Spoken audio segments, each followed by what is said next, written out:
цар Симеон, тогава е сладен пек за България. Не само заради голямата територия, а заради навиждането този момент културно разцвет. Не само при цар Симеон, но и при цар Иван II България става първа сила. Три морета отново блескат границата ни. Търговци кръстосват страната ни, като слънце блестят първите ни златни монети.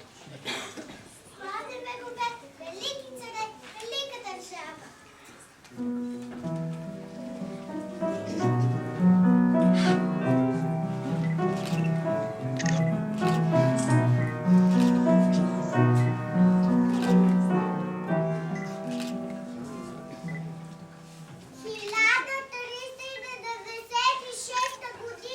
Над България пада черна сянка.